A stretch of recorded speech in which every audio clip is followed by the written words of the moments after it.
नमस्कार फ्रेंड, कसे आहात? मजेत ना? मजेतच असले पाहिजे. तर आज मी बनवणार आहे साधी आणि सोपी कांद्याची चटणी.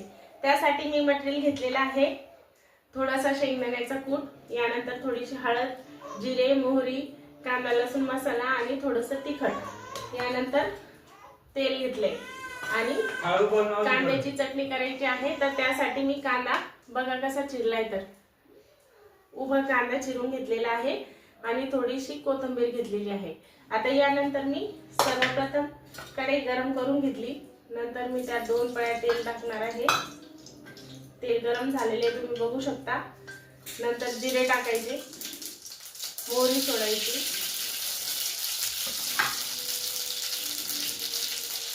यात छान असा कांदा परतून घ्यायचा.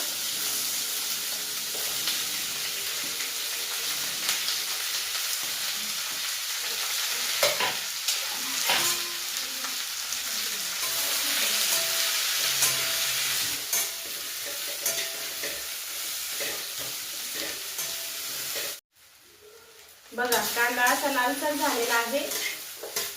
आता तो कांदा आपण थोडासा साईडला सरकवला. त्यात आणखी थोडेसे तेल घातले, कोथिंबीर घालायची.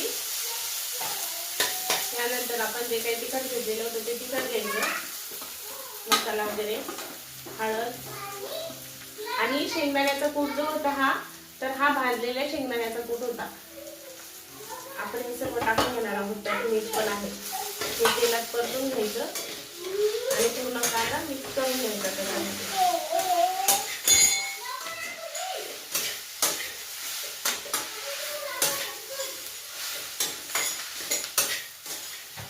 परत परतून द्यायचं. बघा आणखी थोड्या वेळ परतून द्यायचं.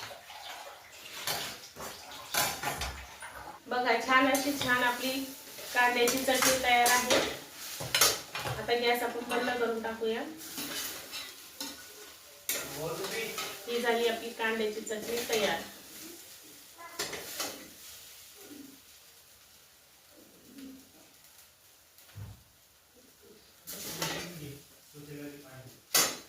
ही आहे आपली कांद्याची चटणी झणझणीत अशी तयार. तर बघा, तुम्हाला जर माझी कांद्याच्या चटणीची रेसिपी आवडली असेल तर अर्चना व्लॉगला लाईक करा, सबस्क्राईब करा. मी तर आता चटणी खाणार आहे. खूप छान अशी चटणी झालेली आहे.